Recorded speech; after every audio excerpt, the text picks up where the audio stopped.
there are a lot of issues when it comes to polling in West Bengal. Violence, political violence या electoral violence तो waste Bengal का अपना एक permanent template है। Electoral reforms के बाद बहुत सारे स्टेट्स में चीज़ें सुधर गई, लेकिन पश्चिम बंगाल में अभी तक ऐसा कुछ देखा नहीं गया। लोगों को इच्छा भी नहीं है शायद सुधरने की। जो पॉलिटिकल पार्टीज हैं उन्हें भी लगता है जो चल रहा है चलने दो, क्योंकि अब वो केवल पॉलिटिक्स का नहीं, वो डे टू डे लाइफ का हिस्सा है। इसलिए लोगों को लगता है ठीक है चलने दो। इस बार थोड़ा सा मुझे जो है वो चेंज दिखाई दे रहा है, शायद इसलिए कि इलेक्शन कमीशन ने स्पेसिफिकली पश्चिम बंगाल के लिए बहुत सारी पैरामिलिट्री फोर्स भेजी। राइट, जिसपे भी Mamata Banerjee was upset on. उन्होंने कहा था कि ये लोग तो इलेक्शन के बाद चले जाएंगे, उसके बाद तुम्हें कौन बचाएगा। करेक्ट।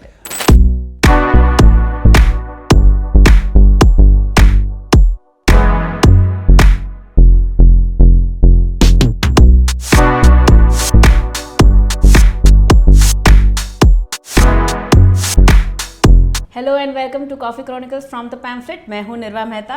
मैं शिव। इलेक्शंस के 5 फेजेस हो चुके हैं, 2 फेजेस बाकी है, और one of the few states जहां पे सातों के सातों फेजेस में पोलिंग हो रही है, one of them is West Bengal. क्या कहना है आपका? वेस्ट बंगाल के बारे में West Bengal, how the things have been, because we've obviously seen reports of poll violence देखा है, थोड़े news of booth capturing भी आते हैं. There are a lot of issues when it comes to polling in West Bengal. So how do you see जो भी major constituencies वहाँ की गई है, 42 seats पे are in the fray there. Violence, political violence या इलेक्टोरल वायलेंस तो waste Bengal का अपना एक परमानेंट टेम्पलेट है अगर पॉलिटिक्स को देखा जाए तो। और ये पिछले हम इसके बारे में पहले ही बात कर चुके हैं 50-60 सालों से वो है। इलेक्टोरल रिफॉर्म्स के बाद बहुत सारे स्टेट्स में चीज़ें सुधर गई, लेकिन पश्चिम बंगाल में अभी तक ऐसा कुछ देखा नहीं गया। कि अच्छा, लोगों को इच्छा भी नहीं है शायद सुधरने की। जो पॉलिटिकल पार्टीज हैं उन्हें भी लगता है जो चल रहा है चलने दो, क्योंकि अब वो केवल पॉलिटिक्स का नहीं, वो डे टू डे लाइफ का हिस्सा है। इसलिए लोगों को लगता है ठीक है चलने दो। इस बार थोड़ा सा मुझे जो है वो चेंज दिखाई दे रहा है, शायद इसलिए कि इलेक्शन कमीशन ने स्पेसिफिकली पश्चिम बंगाल के लिए बहुत सारी पैरामिलिट्री फोर्स भेजी। राइट, जिसपे भी Mamata Banerjee was upset on. वो तो हमेशा रहेंगे, सेंट्रल फोर्सेस क्यों आ रही है यहाँ पे, वो हमेशा। पर आप अगर इनफैक्ट अगर देखा जाए ना तो इसके पहले जो बड़ा इलेक्शन हुआ था 2021 का असेंबली इलेक्शन था पश्चिम बंगाल का, तो उस समय भी उन्हें समस्या थी सेंट्रल फोर्सेस से। इनफैक्ट बड़ा मतलब बहुत इनफेमसली रादर उन्होंने कहा था कि ये लोग तो इलेक्शन के बाद चले जाएंगे, उसके बाद तुम्हें कौन बचाएगा। करेक्ट। सो हर वो चीज़ जो केंद्र से आती है, जो सेंटर से आती है, वो चाहे सीबीआई हो, वो पैरामिलिट्री फोर्सेस हो, वो ईडी हो, तो हर वो चीज़ जो दिल्ली से कनेक्टेड है उनसे उनका विरोध रहता है हमेशा। अब अभी तक जो चुनाव हुए हैं उसमें भी शुरू के 3 फेजेज जो थे वो ठीक ठाक गुजर गए, और वो शायद इसलिए ठीक ठाक गुजरे क्योंकि उसमें से मेजॉरिटी जो कंस्टिट्यूएंसी जहाँ पे चुनाव हुए उसमें बीजेपी का पलड़ा जो है वो भारी पहले से एक तरह का मतलब वो प्रेडिक्टेबल था कि नॉर्थ बंगाल से शुरू हुआ इलेक्शन, तो वहाँ पे पिछले 2 बार से एक असेंबली में 2021 के असेंबली इलेक्शन में, उसके पहले 2019 के पार्लियामेंट्री इलेक्शन में बीजेपी ने अच्छा किया था। तो एक तरह का होता है ना कि रेजिस्टेंस शुरू हो गया काफ़ी पहले से, तो वहाँ पे ज़्यादा कुछ हुआ नहीं। चौथे फेज से वो जो पोल वायलेंस कहो वो शुरू हुआ कुछ कंस्टिट्यूएंसीज में, और देखा जाए तो बहुत केयरफुली डिजाइन वायलेंस था, जिसमें इस बार नए तरीके से क्रिएट किया जा रहा है सिचुएशन। जैसे एक ये मतलब पिछले जो पॉलिटिकल ऑब्जर्वर हैं वो उनका ये कहना है कि भाई टीएमसी ने नया तरीका निकाला है, वो ये है, अभी जैसे 5वां फेज गया 20 तारीख को, तो वो ये है कि जो बीजेपी के कैंडिडेट्स हैं उनका घेराव कर लो, उनका घेराव कर लो, तो उनके जो पॉलिटिकल वर्कर्स हैं वो उनके साथ आ जाएंगे, बूथ पे कम ध्यान होगा लोगों का। जैसे फेज 4 में उन्होंने एक ये शुरू किया कि जो अगर एक पार्लियामेंट्री कंस्टिट्यूएंसी है, 6-7 सेगमेंट हैं, उसके असेंबली सेगमेंट हैं, तो किसी 1-2 में रिगिंग कर लो, है ना।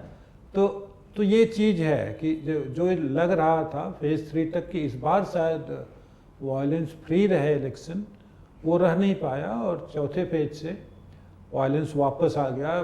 दिलीप घोष के साथ जो पूर्व प्रेसिडेंट थे, बीजेपी के स्टेट प्रेसिडेंट, उनके साथ काफ़ी झमेला हुआ, उन्हें रोक लिया गया था, मारपीट हुई उनके अपनी कंस्टिट्यूएंसी में जहाँ से वो इलेक्शन लड़ रहे हैं। सो मिक्स जैसा है अभी तक। जो भी पॉलिटिकल वायलेंस को ले लो या इवन जो पोलिंग परसेंटेज है पिछली बार से कम है, और उसके पीछे शायद एक कारण यह है कि ये बहुत एक सभी ये मानते हैं कि बंगाल के लोग कहीं भी रहें वोट देने वापस आते हैं। सो इस बार ऐसा माना जा रहा है कि शायद किन्हीं कारणों से लोग कम आए हैं। सो ये जो 3-4% का जो अंतर है, मुझे लगता है कि वो उसकी वजह से, मतलब एक काफ़ी बड़ा अंतर उसकी वजह से भी है। कारण की बात करेंगे तो विवाद हो जाएगा। नहीं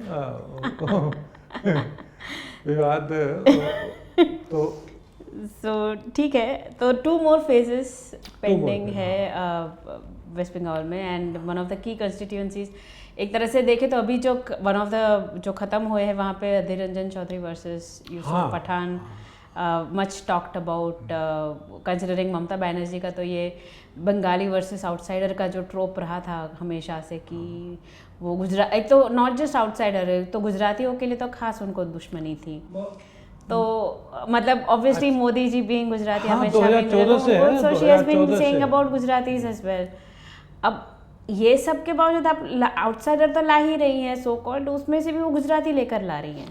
वो शायद यूसुफ पठान इज फ्रॉम गुजरात, वडोदरा। सो एक how do you explain this hypocrisy?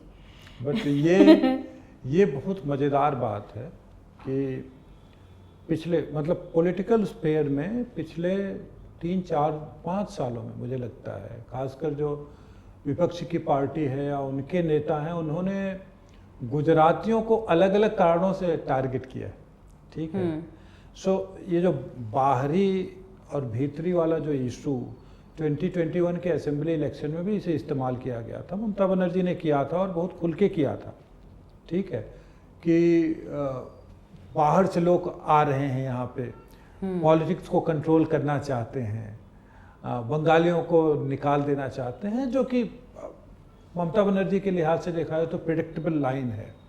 उन्हें लगता है कि इसको एक्सप्लॉइट किया जा सकता, तो उन्होंने किया। लेकिन इस बार वो यूसुफ पठान को ले आए। शायद ये बड़ा केयरफुली डिसीजन था, बड़ा केयरफुल डिसीजन था उनका कि यूसुफ पठान को ही क्यों लाना है ना, कि और भी लोग हैं जिन्हें ला करके अधीर रंजन चौधरी के अगेंस्ट में खड़ा किया जा सकता था। लेकिन मुझे लगता है कि कुछ सोच करके ये किया गया कि हम गुजरात से लेकर के आएंगे, ठीक है। लेकिन मज़े की बात यह है कि ये गुजरात का होना ही यूसुफ पठान ने उसकी चर्चा करके ममता बनर्जी के लिए प्रॉब्लम खड़ी कर दी। अब बहुत सारे लोगों को नहीं पता है, यूसुफ पठान ने एक इंटरव्यू दिया जब बरहमपुर में, मतलब उस कंस्टिट्यूएंसी में पोलिंग होने वाले थे तो 2-3 दिन पहले, और इंटरव्यू में उसने कह दिया कि गुजरात का होने के कारण मुझे प्रधानमंत्री नरेंद्र मोदी पे गर्व है, और उसकी वजह से ये सारा प्लान जो है वो चौपट हो गया, ऐसा लोग मानते हैं। हालांकि मेरा ये मानना है कि यूसुफ पठान जीतने की पोजीशन में नहीं थे। हाँ, because Adhir Ranjan Chowdhury I think one of the very strong hold उनका रहा है। अधीर रंजन चौधरी 1999 से रिप्रेजेंट कर रहे हैं बरहमपुर को, ठीक है। तो 1999 से वो कर रहे हैं और बहुत स्ट्रांग मैन माने जाते हैं वहाँ के। इनफैक्ट लोकल मीडिया में उन्हें रॉबिन हुड कहा जाता है बरहमपुर का, ठीक है। तो बहुत स्ट्रांग है। और मेरा ये मानना था कि यूसुफ पठान नहीं जीत पाएंगे। अब ये इंटरव्यू वाली बात तो ठीक है, वो आ गई, वो एक अलग बात है, लेकिन अब लोग इस बात से श्योर हैं कि अधीर रंजन शायद जीत जाएंगे। अगर यूसुफ पठान तीसरे नंबर पे आएंगे, सो अधीर रंजन का मुकाबला बीजेपी के कैंडिडेट से है। राइट।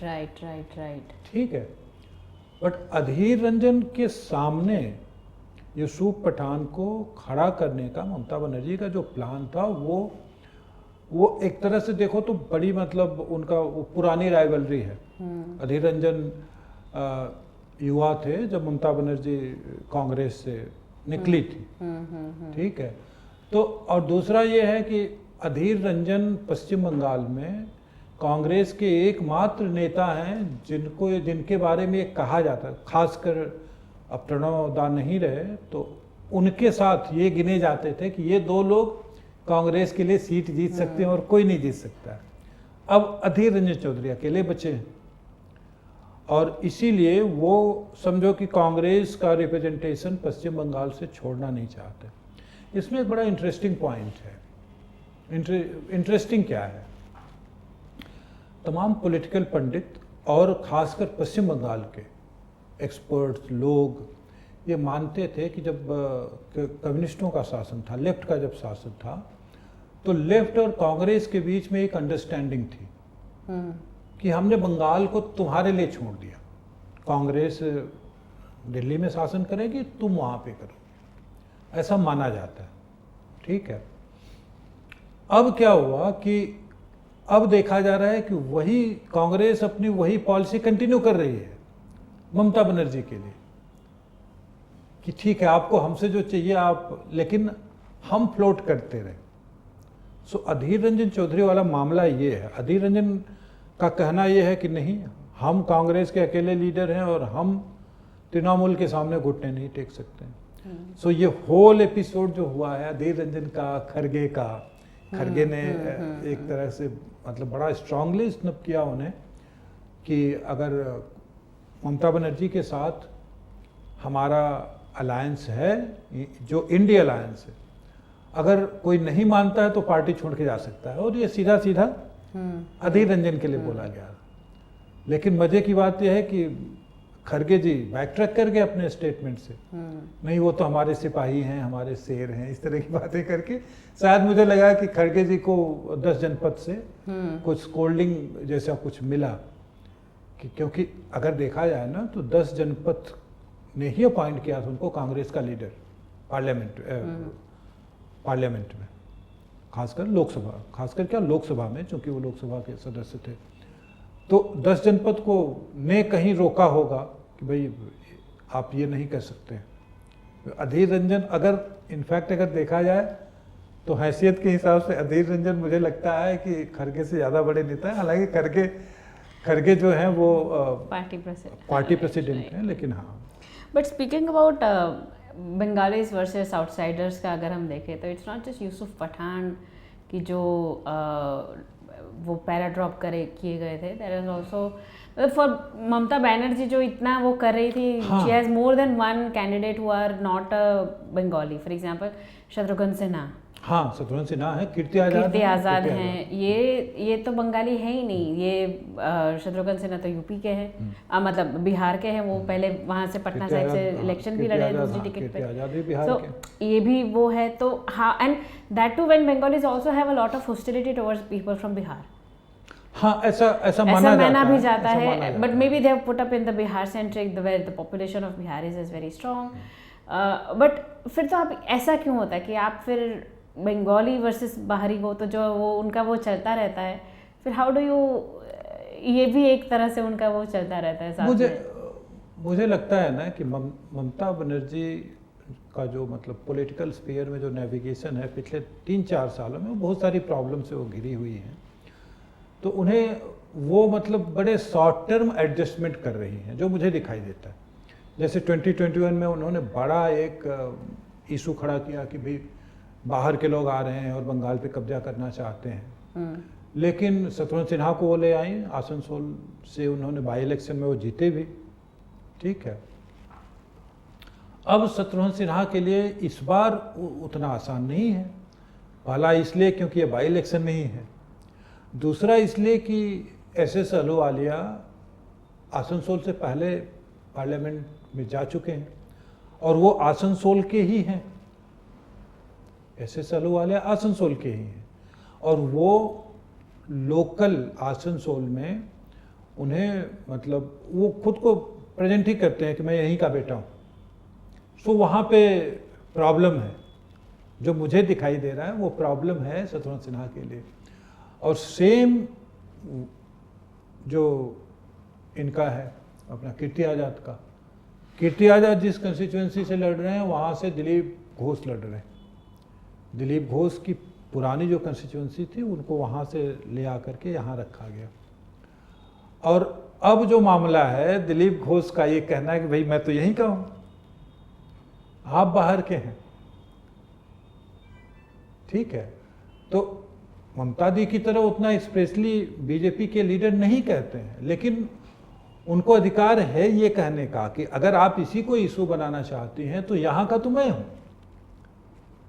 तो इन दोनों कैंडिडेट्स के लिए, शत्रुघ्न सिन्हा और कीर्ति आज़ाद के लिए मुझे थोड़ी मुश्किलें लग रही हैं कि वो पहला तो मतलब शत्रुघ्न सिन्हा भी फील कर रहे होंगे कि भाई बाई इलेक्शन की बात अलग थी और आम चुनाव की बात अलग है, तो वो उनको दिखाई दे रहा है कि वो फील कर रहे हैं उस चीज़ को। राइट तो अभी तो यही बाकी है। I think 2 more phases are left for Bengal. उसमें से वन ऑफ द मेजर, एक तो Calcutta and around that lot of seats are up for grabs and there is also Sandeshkhali, one of the जो अभी काफी न्यूज में रहा है, पॉलिटिकली वो रहा है, बहुत एक्टिव रहा है संदेश खाली। तो संदेश खाली बसीरहाट में आता है, संदेश खाली बसीरहाट में आता है, जहाँ से बीजेपी की तरफ से Rekha Patra, right, last time from TMC Basirhat MP was Nusrat Jahan and she obviously is no longer one of them. हाँ, इसमें क्या हुआ है कि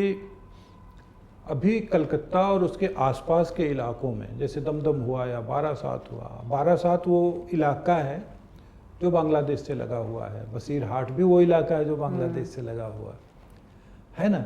तो यहाँ पे जो भी चुनाव होने हैं उसमें तृणमूल कांग्रेस जो है वो अपने पुराने ढर्रे पे है, वो अपने पुराने ढर्रे पे है। पुराने ढर्रे पे ये कि उसे एक पर्टिकुलर मतलब समुदाय विशेष का वोट बैंक चाहिए। अभी तुमने देखा होगा कि ममता दी ने हिंदू मठों के खिलाफ एक स्टेटमेंट दिया और उन्होंने एक साथ तीनों जो 3 बड़े मठ हैं पश्चिम बंगाल में, रामकृष्ण मिशन अपने आप में बहुत बड़ी संस्था है, भारत सेवाश्रम संघ जो है वो भी बड़ी संस्था है। इनफैक्ट ये जो मठ है ना, इनका अगर रोल देखा जाए तो ये बंगाल को दूसरे प्रदेशों से जोड़ते हैं। कैसे? रामकृष्ण मिशन के मठ तुमको सारे प्रदेशों में मिलेंगे, नॉर्थ ईस्ट में,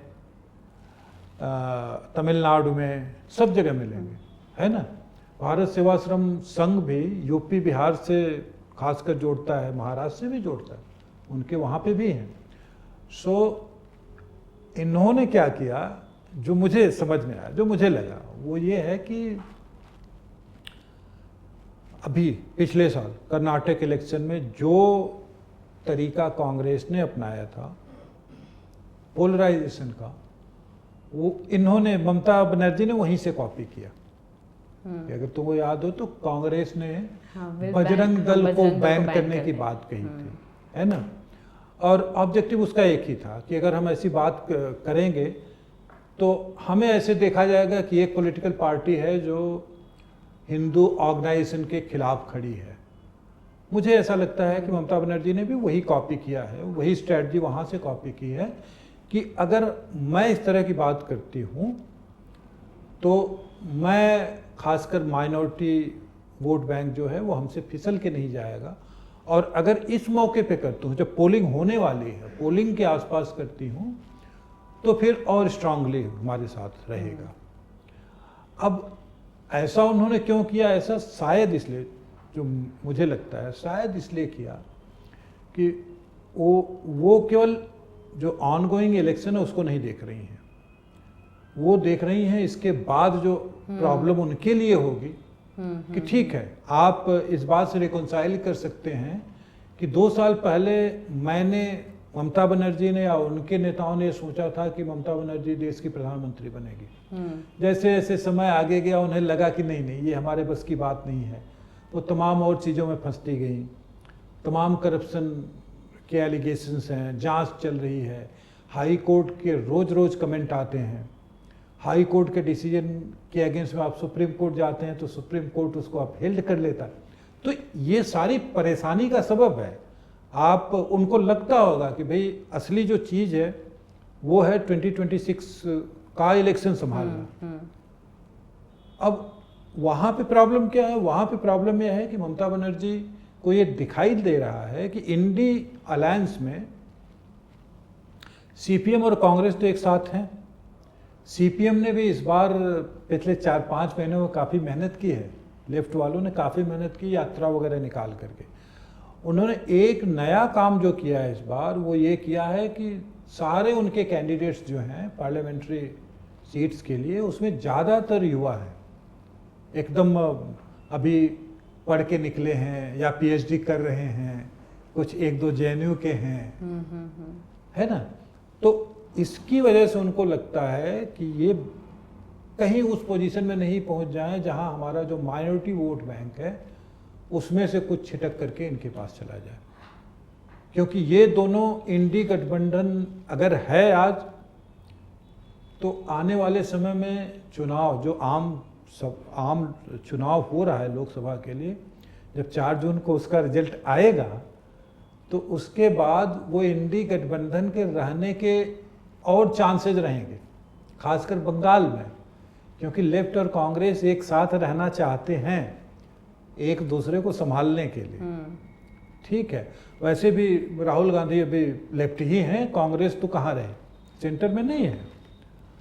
तो जो मध्यमान था पॉलिटिक्स का, जिसमें कांग्रेस खुद को क्लेम करती थी कि हम सेंटर में हैं, नहीं आप सेंटर में नहीं, अब आप लेफ्ट में चले, far left in the left also. सो ममता बनर्जी की चिंता वो है कि हम अगर यहाँ पे हमने कुछ बचा लिया तो 2026 के लिए हमारे लिए थोड़ा आसान हो जाएगा। अच्छा, यही कारण भी है कि वो बड़े कंफ्यूजिंग स्टेटमेंट दे रही हैं अलायंस को लेकर के। जैसे उनका एक कहना था कि टीएमसी बाहर से सपोर्ट करेगी, सरकार बनी तो टीएमसी बाहर से सपोर्ट करेगी। कांग्रेस कह रही है कि नहीं, वो अंदर में है। फिर उन्होंने कहा कि हम ठीक है, हम रिकंसिडर करेंगे। तो ये बड़ा कन्फ्यूजन है कि आप अंदर हैं या बाहर हैं या नहीं हैं। सो इन सब के बीच में उन्हें लगा कि भाई ये एक ऐसी स्ट्रेटजी है जिसे इम्प्लीमेंट किया जा सकता है। तो मतलब वो कहते हैं ना कि भाई आप वेदर बैलून है एक तरह का कि छोड़ दो उनकी प्रॉब्लम। लेकिन उनको तमाम जो लीगल प्रॉब्लम्स हैं उसमें ये भी हो जाएगा कि जिस कार्तिक महाराज पे उन्होंने आरोप लगाया, उन्होंने एक लीगल नोटिस भेज दिया है, कल या परसों भेज दिया। सो उनके लिए तमाम लीगल प्रॉब्लम्स में एक और ये जुड़ जाएगा, अनलेस कि कोई समझौता कर लें वो। राइट। बट आई थिंक 4 जून अब नाउ दैट इतना 1.5 महीना हो गया है इलेक्शन को चालू हुए, अब लगता है कि बस अब खत्म हो। हाँ, 10 दिन और अब जब खत्म करो और पता, so that we all can move on. वो 19 का मुझे याद है कि जब इलेक्शंस खत्म हुए थे तब there was this hashtag that was trending, JCB की खुदाई, कि लोग वो यूट्यूब पे वो जेसीबी वो खुदाई कर रहे हैं, वो वीडियोस देख रहे हैं, क्योंकि the most interesting thing was over. तो अब यही हो रहा है कि अब ये खत्म हो, so that we can all move on to with our lives. तो वही है कि अब देखते हैं। मतलब केवल लोकसभा चुनाव में ही नहीं, बंगाल की पॉलिटिक्स बड़ी इंटरेस्टिंग होने वाली है अगर इस इलेक्शन रिजल्ट के बाद भी, क्योंकि ममता बनर्जी के अगेंस्ट से मेरा मतलब उनके सामने इतने सारे फ्रंट खुले हुए हैं जहाँ पे उन्हें लड़ना है, खासकर करप्शन संबंधित जो भी एलिगेशंस हैं। सीएजी की रिपोर्ट है टू बी टेकन केयर, उसके 26,000 शिक्षकों का अपॉइंटमेंट हाई कोर्ट ने कैंसिल कर दिया है। सो ये चीज़ें उनके सामने पूरा कम से कम आधा दर्जन फ्रंट्स खुले हुए हैं और उन्हें शायद इससे निपटने में बड़ी परेशानी होगी। करेक्ट, लाइक 19 में तो BJP won 18 seats out of the 42। अभी तो उनका target obviously is higher than 8। उनका तो पूरा का पूरा ही वो रहता है, लेकिन political analyst have been predicted I think between 18 to 28 के बीच में उनका लोग, वो हाँ, रहता है। वो अलग अलग सर्वे जो आए हैं, अलग-अलग अलग सर्वेस में अलग वही अभी कहते तक हैं। जो, हाँ, प्री पोल जो सर्वे आए हैं उनमें मतलब जो रेंज है वो 18 से 26 तक का है, 18 से 23, कुछ लोग एक दो एजेंसीज ने 26 दिया है। तमाम जो लोकल एनालिस्ट हैं वो ये मानते हैं कि बीजेपी 30 सीटें जीत सकती हैं। ऑफकोर्स अमित शाह जी कहते हैं हम तो 42 जीतेंगे लेकिन ये जरूर है कि होता है ना कि जो पॉलिटिकल इन्वायरमेंट रहता है ना वो ट्रांसफॉर्म होता जाता है। 1 साल 1.5 साल पहले तक इवन बीजेपी के सपोर्टर्स ये कहते थे कि उतनी सीटें नहीं मिलेगी जितनी 2019 में मिली हैं। सो मेरे भी कुछ फ्रेंड करते, तो मैंने कहा नहीं यार, पॉलिटिक्स जो है वो बड़ी डायनेमिक होती है, अचानक देखेंगे कुछ हो गया, कुछ आ गया। सो ये ज़रूर है कि बीजेपी की सीटें बढ़ने वाली हैं, जो मुझे लग रहा है। खासकर लोकल मीडिया या लोकल एनालिस्ट जो हैं वो जिस तरह से रिपोर्ट करते हैं या डिस्कस करते हैं, जो पुराने पत्रकार हैं वो जिस तरह की बातें करते हैं, तो मुझे लगता है कि बीजेपी की टहली जो है वो ठीक ठाक बढ़ने वाली है। ठीक है, लेट्स सी 4 जून इतनी दूर नहीं है, हम फिर से will get the end discuss this again. On that note, thank you so much for joining us today. Thank you so much.